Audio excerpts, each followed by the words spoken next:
السلام علیکم۔ لاہور میں بستی امین پورہ میں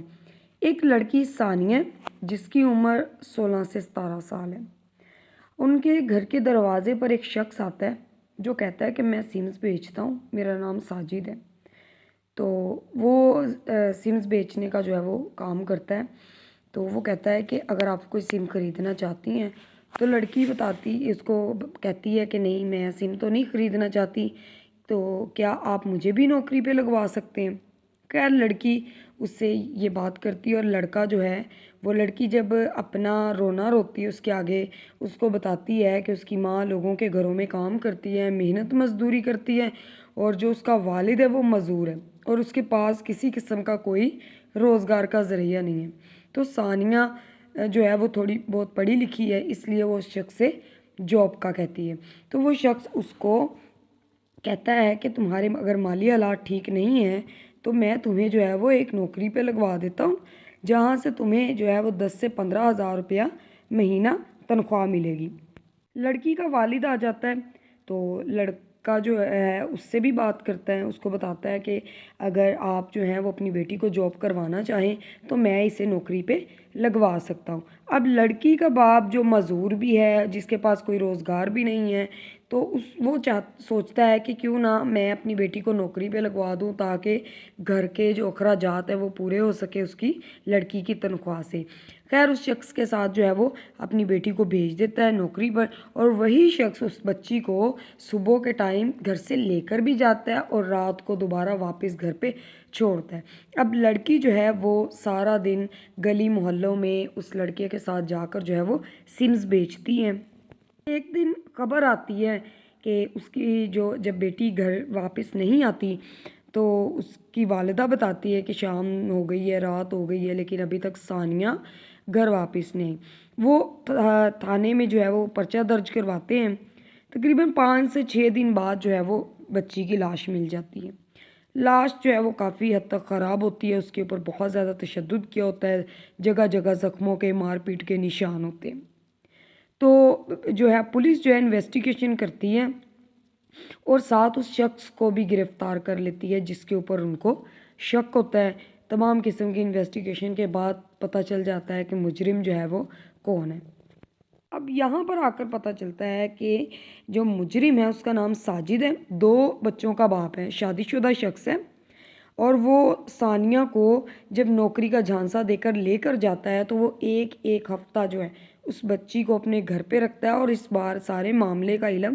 اس شخص کی ساجد کی بیوی کو بھی ہوتا ہے۔ ساجد کی بیوی ساتھ والے کمرے میں ہوتی ہے اور ساجد ثانیہ کے ساتھ جو ہے وہ علیحدہ کمرے میں ہوتا ہے۔ یہ تمام قسم کے معاملات جو ہیں ساجد کی بیوی کو پتہ ہوتے ہیں، لیکن اس کے باوجود وہ کسی وجہ سے یا شوہر کے ڈر سے یا جیسے بھی وہ خاموش رہتی ہے۔ کافی عرصہ تک یہ سلسلہ چلتا رہتا ہے۔ ساجد ثانیہ کو گھر کے اس کے اخراجات پورے کرنے کے لیے جو ہے وہ پیسے دیتا ہے تاکہ وہ اپنے والدین کا گھر کا جو ہے وہ خرچہ اٹھا سکے۔ آخر اس کی اپنی بیوی بھی ہوتی ہے، ساجد کو سمجھ آتی ہے اب آ کے کہ اب دو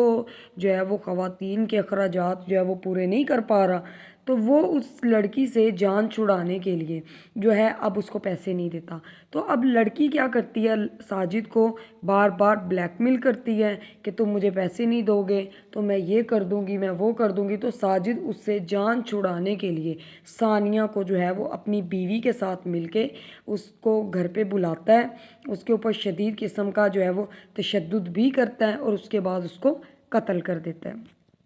جب ملزم سے انویسٹیگیشن کی جاتی ہے تو وہ بتاتا ہے کہ میں ثانیہ کو ہر مہینے جو ہے وہ اچھی خاصی رقم دیتا تھا، گھر کے اخراجات کے لیے 15 سے 20 ہزار دے دیتا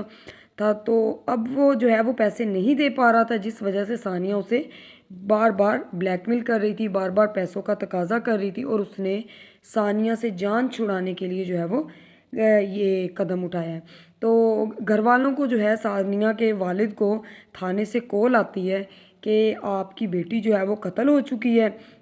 یہ چیز سنتے ہی ثانیہ کے والد جو ہے ان کے پاؤں کے تلے سے زمین نکل جاتی ہے، یہ سن کے کہ ان کی بیٹی جو ہے وہ قتل ہو چکی ہے، اور پولیس بتاتی ہے کہ مجرم پکڑا گیا ہے، تو آپ جو ہیں وہ تھانے میں پہنچے۔ ثانیہ کے والد تھانے میں پہنچتے ہیں وہاں پہنچ کر اپنی بیٹی کی لاش کو دیکھتے ہیں۔ اس شخص کی 2 بیٹیاں ہوتی ہیں، تو ثانیہ جو ہے 16 سے 17 سال کی ہے، جو اس سے چھوٹی بیٹی ہے وہ تقریباً 12 سے 13 سال کی ہے، اور وہ شخص معذور ہوتا ہے اور گھر کے اخراجات جو ہیں وہ پورے نہیں کر پاتا۔ ثانیہ کی والدہ بھی محنت مزدوری کرتی ہے، لوگوں کے گھروں میں کام کرتی ہے، تو یہ جو ساجد، یہ جو شخص ہیں، یہ اس لڑکی کی غریبی کا، اس کی مجبوری کا فائدہ اٹھاتا ہے اور اس کو جو ہے وہ نوکری کا جھانسا دے کے وہاں سے لے جاتا ہے، اور روز جو ہے وہ اس کو لے کے جاتا ہے، چھوڑ کے جاتا ہے۔ والدین کو نہیں پتہ کہ ثانیہ جو ہے وہ اس کے جھانسے میں آ چکی ہے، اور وہ شخص اس کو لے جاتا ہے وہاں پہ، اور وہاں پہ کیا ہوتا ہے، کیا ان کی بیٹی نوکری کر رہی ہے یا کوئی اور معاملات ہیں، وہ اس کا پیچھا نہیں کرتے، اور جس کا جو ہے وہ نتیجہ یہ نکلتا ہے کہ ان کی بیٹی جس کو انہوں نے نازوں سے پالا تھا، تو اس کو جو ہے وہ شخص ساجد جو ہے جان چھڑانے کے لیے پہلے اس کا ناجائز جو ہے وہ استعمال کرتا ہے، اور اس کے بعد اس بچی کا جو ہے وہ قتل کر دیتا ہے۔ اسکرین پہ جو ہے وہ ثانیہ کی تصویر یہ موجود ہے۔